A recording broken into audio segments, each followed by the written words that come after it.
국제뉴스 선재규 선임기자와 함께하겠습니다. 안녕하십니까? 안녕하세요. 네.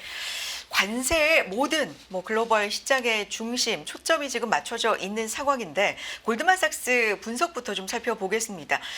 트럼프 혐오가 좀 늘고 있고 미국에 대한 여행 보이콧으로 이게 확산되고 있다 이런 분석 나오고 있네요.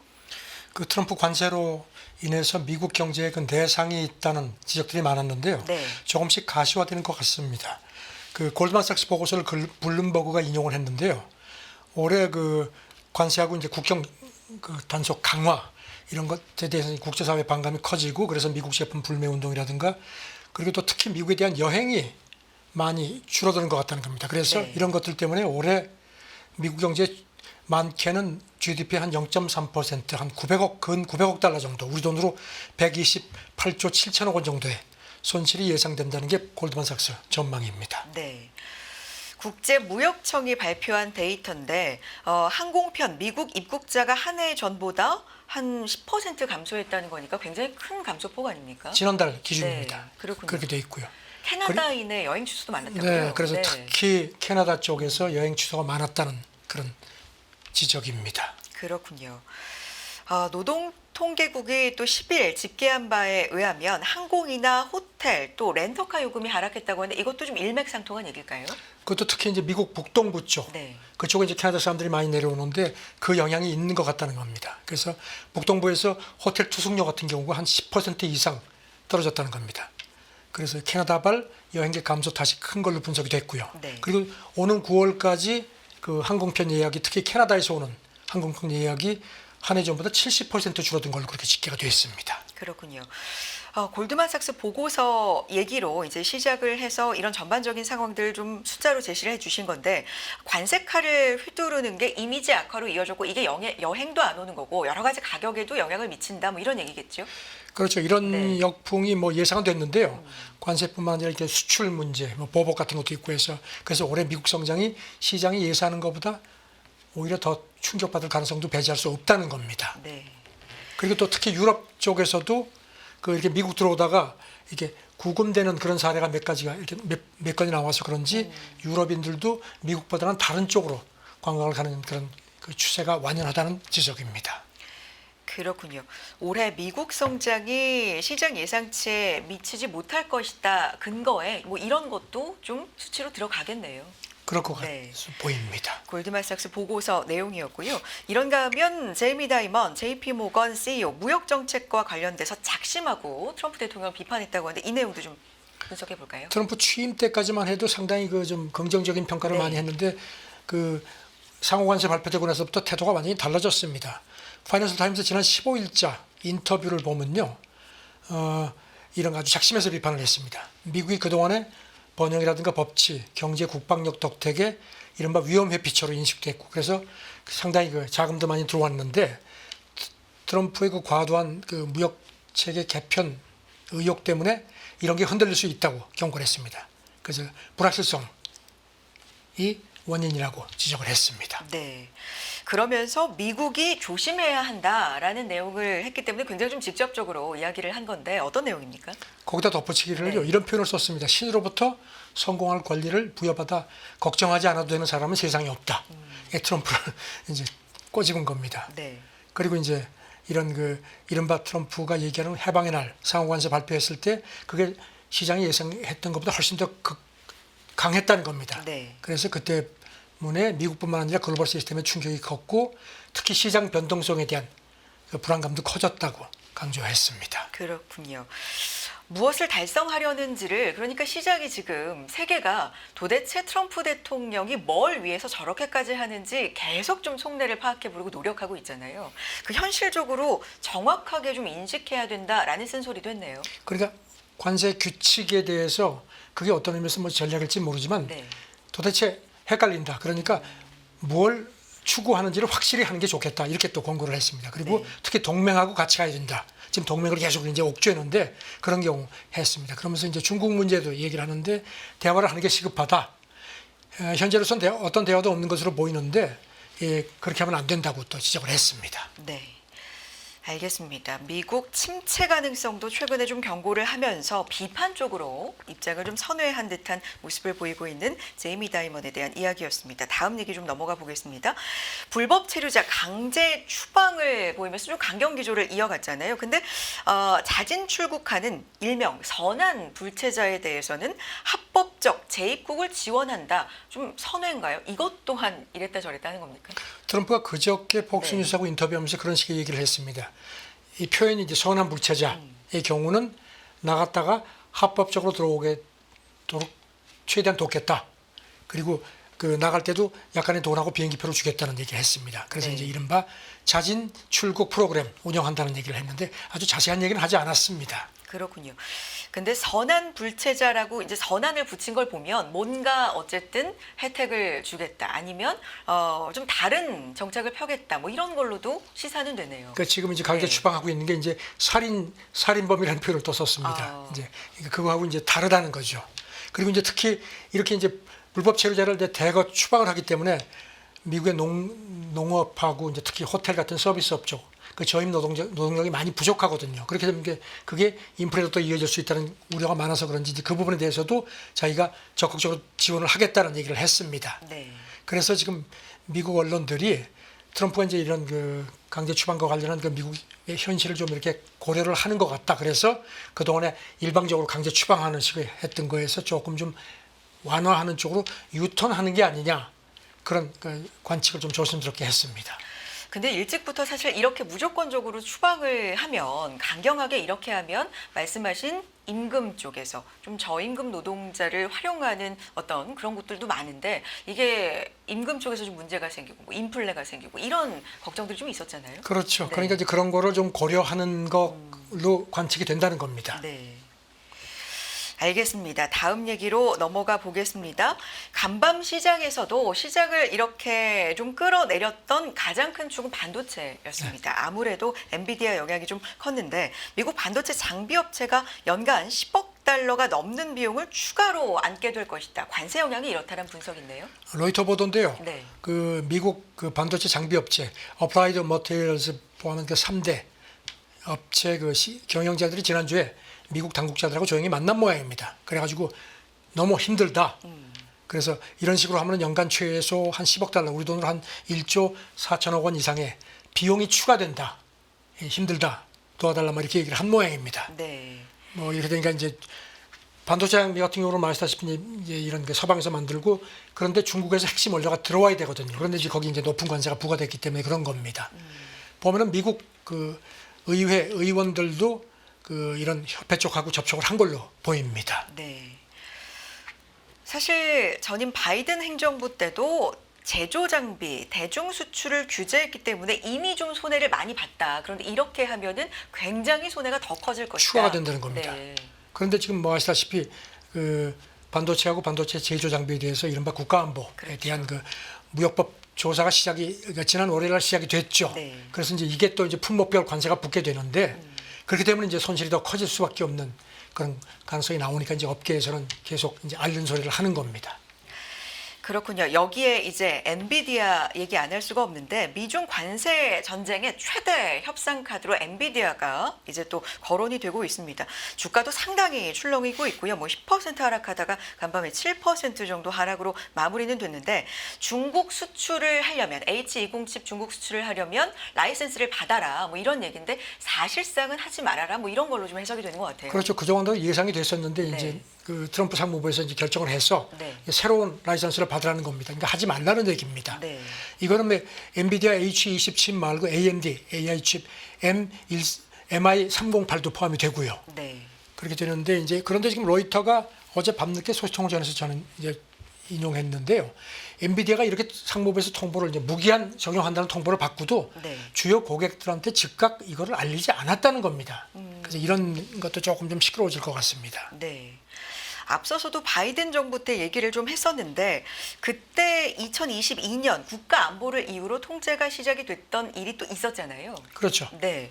그때 H백 칩에서 이제 H20 칩을 제작한 건데 사양을 성능은 낮췄죠. 네, 네. 성능은 뭐 한 5분의 1 정도 수준이라고 하는데 어쨌든 이걸 제한한다. 거의 사실상 하지 말라는 얘기라면 엔비디아에도 타격이 굉장히 크다라는 논리예요, 지금. 그렇죠. 네. 그래서 그렇게 낮췄는데도 중국이 이거 가지고서 뭐 딥시크도 그렇죠. 이렇게 막 돌풍을 일으키고 하니까 이제 네. 아차 싶어서 이제 그렇게 규제를 더 강화한 건데 엔비디아는 뭐 이것 때문에 현 이제 1분기 뭐 우리 돈으로 한 7조 8천억 원 이상의 손실을 예상을 했고요. 그리고 또 보니까 올 들어서 지난달까지 미국이 중국이 H20 칩을 엄청나게 사갔네요. 160억 달러어치. 이제 규제될 걸로 보고 미리 주문을 한 것 같습니다. 그렇군요. 그래서 손실액은 한 7조, 우리 돈으로 7조 8천억 원이 넘을 것이다. 뭐 이런 예측이 지금 있는 거죠. 그리고 좀 이것 네. 때문에 지금 미중 간에 이 엔비디아가 미중 간 그 이제 협상이 이제 시작될 경우에 가장 큰 어떤 바게닝 칩이 되지 않겠느냐는 관측도 또 나왔습니다. 알겠습니다. 다음 얘기 넘어가 보겠습니다. 우리나라도 이제 다음 주에 협상, 관세 본격적으로 이제 미국과 협상을 한다. 이런 얘기 나오는 상황에서 오늘 일본이 먼저 협상을 하게 되잖아요. 이게 네. 사실 가이드라인으로 좀 예시가 될 수 있기 때문에 좀 중요하게 봐야 될 것 같은데요. 그렇죠. 일본에서 경제 재생상이 이제 출국을 해서 이제 우리 시간으로 아마 오늘 오후나 내일 새벽쯤 이제 백악관에 가서 이제 많은 협상하는데 애초에는 재무장관하고 미국 무역대표하고 만나기로 돼 있었는데 트럼프가 끼어들었습니다. 어제 SNS에 글을 올려서 일본과의 관세 군사 지원 비용 그다음에 무역 공정성 협상에 상무 재무장관하고 함께 내가 참석한다. 그래서 뭔가 나오기를 바란다. 아주 이렇게 강하게 압박을 했습니다. 네. 군사 지원 비용 문제를 미국과 일본 관세 협상 의제 하나로 이제 분명하게 적시한 거고 이걸 상당히 좀 중요하게 생각한다라는 그렇죠. 뉘앙스가 느껴져요.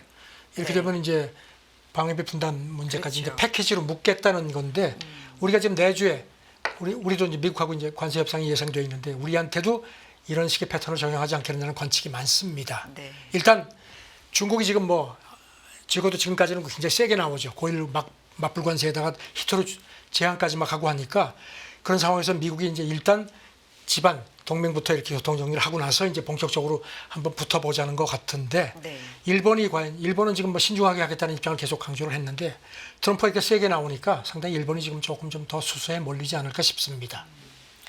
지금 24% 상호 관세율이 일본에는 부과가 돼 있는데 우리는 25%, 일본은 24%죠. 네. 네. 우리와 이제 1% 차이로 부과가 돼 있는데 이게 과연 어느 정도까지 숫자 자체도 좀 낮춰질지 그리고 여기에 지금 뭐 군사 지원 비용 이런 것도 있기 때문에 관련된 내용들 좀 짚어보고 지켜보겠습니다. 다음 내용 넘어가 봅니다. 이런 가운데 중국이 대미 무역 전쟁 와중에 돌연 장관급 통상대표를 교체했다고 하는데 이것도 뭔가 연관이 있는 걸까요? 그러니까 이제 중국이 트럼프 애를 태우다가 슬슬 이제 몸을 푸는 게 아닌가 싶습니다. 중국의 그 계면일보라고 상당히 그 네. 중국에서 꽤 평판을 받는 그 매체인데 어제 그 국무원 그 자료를 이용해서 상무부의 그 국제무역담판 대표 이제 장관급입니다. 이 사람이 왕서우원이었는데 이 사람을 리청강으로 전격 교체를 한 걸로 그렇게 보도가 됐습니다. 네. 그렇군요. 어떤 인물입니까? 이 왕서우원은 트럼프 일기 때 그 미중 무역 협상을 했던 사람입니다. 네. 그리고 이제 새로 들어온 그 리청강이라는 사람은 세계무역기구 그 중국 대사를 지냈고 상무부에서 오랫동안 대외 협상을 맡아왔고 트럼프 일기 때는 상무부 부장조리 그러니까 차관복급을 지낸 걸로 그렇게 되어 있습니다. 네. 이 사람은 지난 2월에 미국의 이 일방적인 관세 때문에 아주 강하게 비판을 했었습니다. 그런 인물인데 그 법학 전문가입니다. 베이징 대학에서 법학을 전공하고 독일 가서 법학으로 석사학위를 받았다고 합니다. 이런 인물들을 좀 변화시키는 이 흐름은 향후에 무역 전쟁이 조금 장기화되는 걸 대비하는 걸까요? 아니면 본격적으로 이제 몸풀기라 표현해 주셨는데 어떻게 글쎄요. 해석이 될까요? 일단 대비하는 성격이 아니겠느냐는 거고요. 그래서 지금 그 미국 컨퍼런스 보드 차이나 그 센터 선임 고문 얘기는 네. 이 사람이 이제 WTO 대사 경험이 많기 때문에 중국 지도부가 이거를 많이 활용하는 것 같다. 아시다시피 지금 중국 같은 경우는 경제 문제는 시진핑 책사로 불리는 그 허리펑 그 부총리가 총괄하고 하는데 이제 이 사람이 이제 실무 전선에 나설 걸로 그렇게 관측이 됩니다. 근데 이제 정말 중국이 협상을 하려고 하는 건지는 조금 더 좀 두고 봐야 될 것 같습니다. 그렇군요. 여기서 이제 또 하나 짚어볼 중요한 부분이 있는데 중국이 무역 협상에 나설 수 있다. 미국하고 협상을 할 수는 있는데 단 조건이 있다라고 제시를 좀 몇 가지 한 것 같습니다. 이거 좀 전해 주실까요? 근데 이 조건이 네. 외신이 전하는 걸 보면 상당히 까다롭습니다. 그래서 지금 협상 의지가 있는 건지는 모르겠는데요. 일단 네. 그 소식통들 얘기하는 걸 보면요. 미국의 그 제재 문제하고 대만에 대한 중국의 우려를 해소하려는 의지를 보여달라. 그것도 사실 트럼프가 받아들이기 좀 쉽지는 않을 겁니다. 네. 그다음에 이제 미중 정상 간의 담판에서 합의안을 마련할 수 있도록 백악관이 담당자를 임명해라. 이건 뭐 거의 뭐 내정 간섭인 것 같습니다. 그러니까 협상 중국 담당, 중국과 그렇죠. 협상만 담당하는 사람을 임명해라. 임명해라. 그다음에 그 중국에 대한 비방도 자제하라. 네. 이게 모두가 트럼프가 좀 받아들이기가 쉽지는 않을 것 같습니다. 어쨌든 이제 이런 보도가 나오고 나서 위안화 가치가 좀 많이 올라간 거는 사실인데요. 일단 계속 그동안에 트럼프 애를 태우고 이제 공을 넘겨주지 않았는데 공을 넘길 듯 지금 계속 애를 태우는 그런 국면이지 싶습니다. 알겠습니다. 다음 내용으로 넘어가 보겠습니다. 이런 가운데 중국을 고립시키는 것에 이 미국은 지금 여러 가지 협상 과정에서 일단 중국을 좀 고립시키자 국제사회에서 뭐 이런 거에 초점이 맞춰져 있다 이런 분석 나오는데 어떤 얘기죠? 그 월스트리트저널이 정리를 했는데요. 네. 지금 한 70여 개국하고 이제 협상을 시작을 했거나 이제 하려고 하는 건데 그래서 이제 관세율 이제 상호 관세율이 국가마다 많이 다르죠. 네. 이거를 낮춰주는 대가로다가 이제 중국하고 거래 끊어라. 중국 기업이 너희 나라 들어와서 이게 자리 잡지 못하도록 해라. 그다음에 중국의 저가품 사지 마라. 이런 조건을 제시를 하고 있다는 겁니다. 그런데 이제 이게 국가별로 이제 중국하고의 경제 밀접도가 다르기 때문에 그런 요구 조건도 강도가 좀 다를 거라는 게 저널 보도입니다.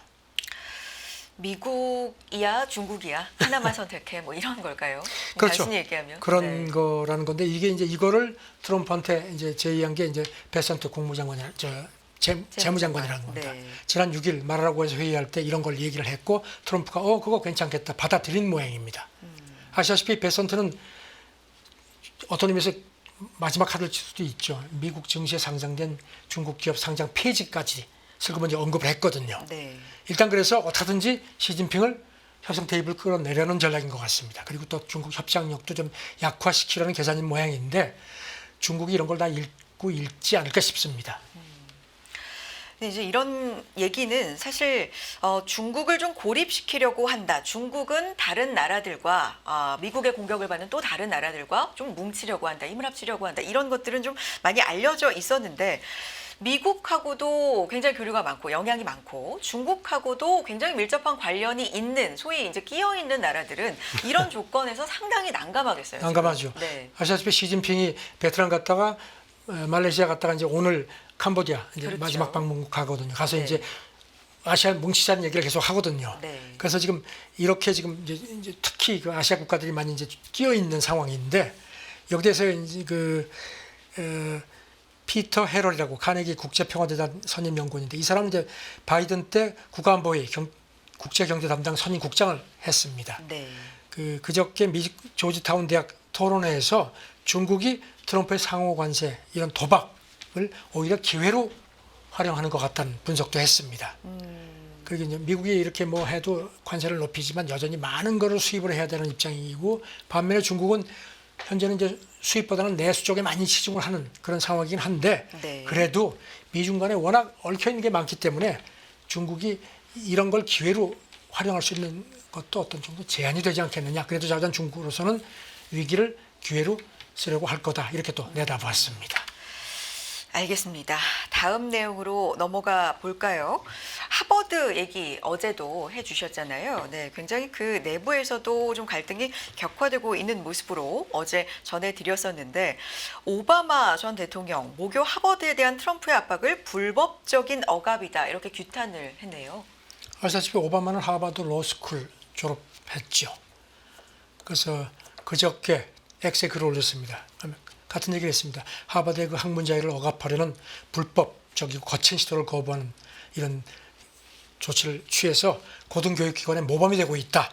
다른 교육기관들 동참하길 희망해 보자. 이렇게 해서 이제 압박을 했습니다. 그래서 그런지 지금 보니까 뭐 컬럼비아 대학도 그렇고 뭐 MIT, 예일 같은 데서도 지금 뭐 교수들이 막 우리도 하버드처럼 하자. 어제 말씀드렸죠. 하버드 총장이 절대로 굴복 못하겠다고 아주 정면 도전을 했죠. 그러게요. 그 하버드 결정을 주도했다. 방금 말씀해주신 이 총장한테도 이목이 좀 집중이 되고 있는 상황인데요. 앨런 가버 네. 총장인데요.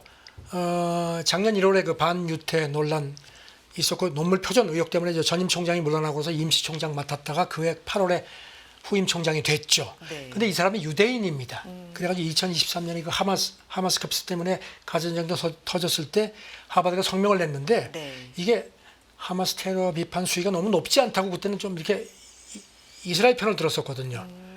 그래서 지금 뭐 이 사람이 뭐 오락가락 하는 거 아니냐 뭐 이런 식의 지적도 있는데 여기 대해서 미국 정치 매체 폴리티코는 이 사람은 태생이 학자라는 겁니다. 네. 그래서 이런 뭐 이 사람이 이렇게 이번에 무슨 뭐 이렇게 막 저항의 투사로 이렇게 되기보다는 학자적 양심으로다가 이렇게 얘기를 한 거다 이렇게 또 지적을 했습니다. 네. 컬럼비아대 말씀해 주셨는데 반 트럼프 움직임에 가세를 한다. 지금 이런 상황인 거죠. 4억 달러인가 지원금 끊고 하니까 네. 무릎을 꿇은 걸로 그렇게 해서 비난이 많았거든요. 그랬는데 이제 총장 대행이 안 되겠다 싶었든지 우리도 가만 안 있겠다. 우리도 뭐 자율성 지키겠다고 해서 뒤늦게 가세를 했습니다. 네. 그러면서 이제 하버드 대학 총장 메시지를 큰 관심을 갖고 읽었다. 그렇게 했는데 지금 미국 언론 그 분석은요. 이 하버드 총장 글에 비해서 이 컬럼비아 대학 총장 성명이 톤이 많이 좀 조절이 된 것 같다. 이렇게 또 지적을 했습니다. 그렇군요. 다음 얘기 넘어가 보겠습니다. 하버드 관련된 얘기긴 한데요. 22억 달러 규모의 보조금을 동결하고 뭐 면세를 받던 지위까지 박탈하겠다. 지금 이런 상황인 거잖아요. 하버드대 법률 대리인단 면면도 좀 주목된다고 하는데 이게 어떤 얘기입니까? 이게 좀 관심을 끄는 게요. 네. 공학계로 분류가 될 수 있는 인사들도 여기 법률가 전문가들이 두 사람이나 들어갔습니다. 네. 하나는 이제 기억하시죠? 지난 대선 직전에 그 이른바 그 바이든의 인지력 문제를 지적했던 그 로버트 허 한국계죠. 이 사람 전 특검 이 사람이 여기 그 법률 대리인단에 들어갔습니다. 그때도 하버드대 쪽에요. 그렇죠. 네. 그러니까 이제 그때도 이제 바이든 인지력 문제를 이제 지적을 하니까 이제 이 대선 앞두고 영향력 행사하는 거 아니냐 그러니까 나는 공화당원이지만 내가 그거하고 나의 그 업무는 전혀 별개다 이렇게 얘기를 했거든요. 네.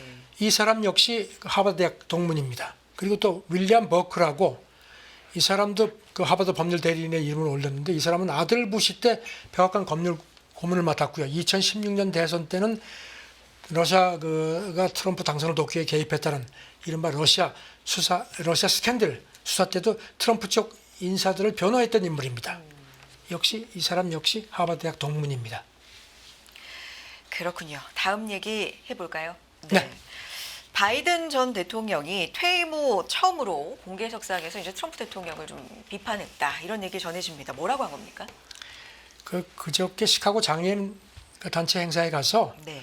이게 뭐 출범 100일도 안 되는 기간에 나라를 다 망쳤다 이렇게 얘기를 했습니다. 그러면서 이제 사회보장 대폭 삭감한 문제를 얘기를 했는데 지금 또 미국 언론 일각에서는요 뭐 그동안에 가만히 있다가 좀 상황이 이러니까 나왔다 좀 보기 싫다 뭐 이런 식의 약간 좀 그런 시각도 있습니다. 네. 이런 가운데 보니까 오늘 새벽에 보니까요 캘리포니아 네. 주지사가 그 트럼프 관세 정책을 소송을 제기했습니다.